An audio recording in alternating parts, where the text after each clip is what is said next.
Bonjour les amis, bienvenue sur ma chaîne YouTube, c'est Nini la Patriote. Aujourd'hui, je vais m'exprimer au sujet du fameux nouveau gouvernement, guillemets, si on peut appeler ça comme ça, le nouveau, la nouvelle restructuration du gouvernement Macron. Je vais vous donner aussi mon idée, mon opinion là-dessus. Il faut bien comprendre une chose, c'est que oui, les personnages ont changé, les pions ont changé de place aussi, mais il faut bien comprendre une chose, c'est que je pense que ça va être encore pire que ce que vous aviez avant, hein, ce que les Français avaient avant. Donc, pour ce qui est du ministère de la Justice, nous avons droit à monsieur Dupond-Moretti. Il faut bien comprendre que Dupond-Moretti, ça reste à la base un gauchiste, hein, un gauchiste, je pourrais dire, extrémiste, si on peut appeler ça comme ça. Lui, ça va être l'open bar pour le laxisme judiciaire. Je pense qu'il va être encore pire, sinon vraiment pire que Belloubet. Il faut bien comprendre qu'il a défendu le frère d'un islamiste, terroriste, hein, donc il a accepté de... Bon, je dis bien que oui, c'est un avocat que quand il rentre dans une cour de justice, il risque de gagner son procès parce que, bon, oui, il est très talentueux à ce sujet-là. Par contre, moi, mon opinion que j'ai par rapport à ce personnage-là, c'est que c'est un vendu. Il est prêt à tout pour avoir une cause, même si c'est très bien que c'est quelque chose qui est immoral. Et aussi ses idées politiques et tout, ben, c'est le laxisme, donc ça va être vraiment, je dis bien, l'open bar, là. On va laisser sortir les criminels après 6 mois de prison, et puis bon, il n'y aura aucun changement. Ça, les Français doivent bien le comprendre. Je pense que de toute façon, c'était vraiment l'un des pires à placer au ministère de la Justice. Moi, les bras m'ont tombé quand j'ai entendu ça. Je dis, Moretti, pas lui, non, c'est une blague, là, c'est une blague. C'est quoi, là, Macron se fout de la gueule des gens, là, c'est complètement ridicule et dangereux, parce que je le dis bien, dangereux.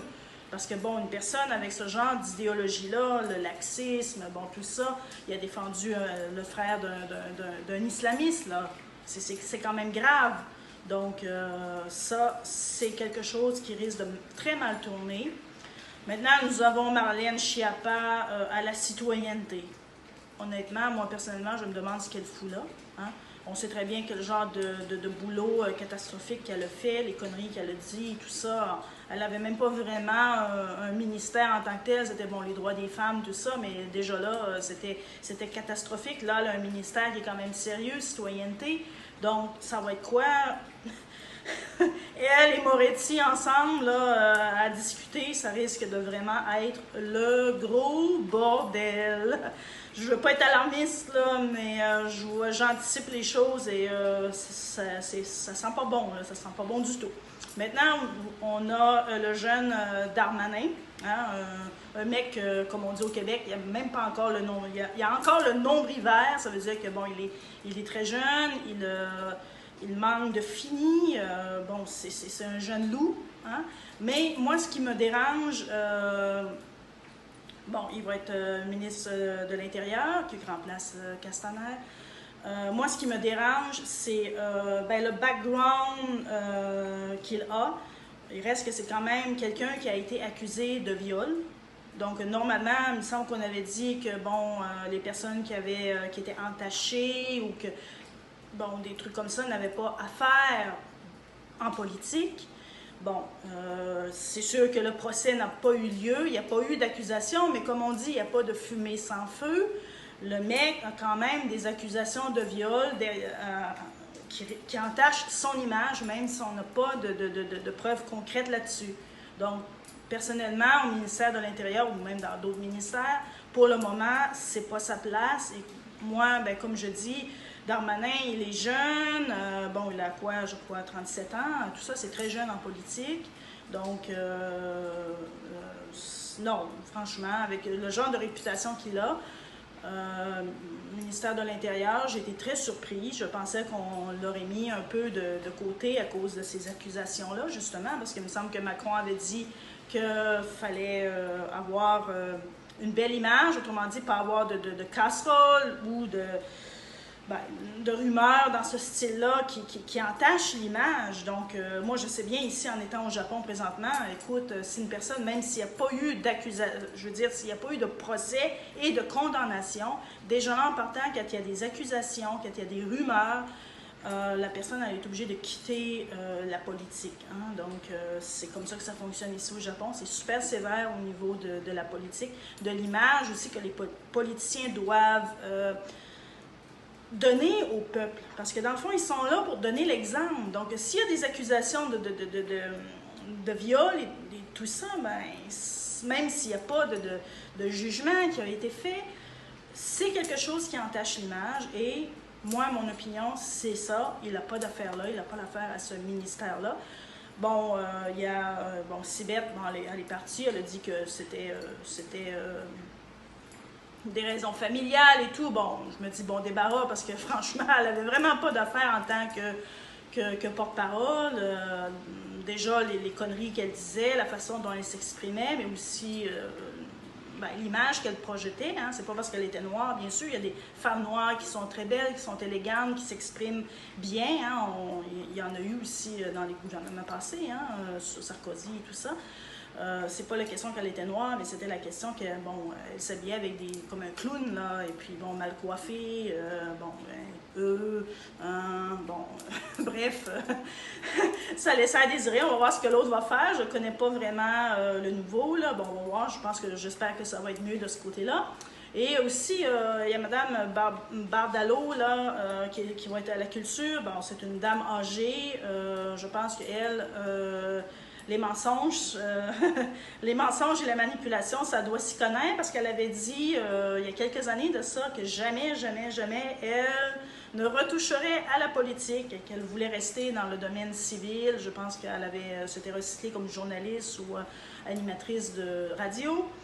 Et par miracle, elle fait sa réapparition. Donc on voit bien que encore là, même si c'est pas des crimes ou c'est pas des choses qui sont graves, ça reste que ça donne une mauvaise image. Donc, on dit que les politiciens, déjà qu'ils ont la réputation de passer leur temps à nous raconter des mensonges, hein, de nous emplir comme si on était des quiches. Mais là, elle fait son apparition, et puis bon, qu'elle avait dit que jamais, jamais, jamais qu'elle retoucherait à la politique, elle est revenue au ministère de la Culture. Donc, en gros, c'est un peu mon analyse. J'ai écouté un peu la radio, Sud Radio ce matin, quand je me suis réveillée pour prendre les nouvelles, prendre le pouls, si on peut dire, de ce qui se passe en France. Donc, vraiment, je suis très déçue et il ne faut pas que les Français s'attendent à des miracles, là, parce que je pense que ça va être pire encore, surtout avec Dupond-Moretti.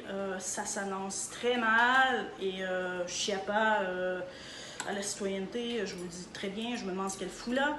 Et Darmanin, à l'intérieur, ça s'annonce pas bien non plus, son manque d'expérience, mais aussi, tout ce qui...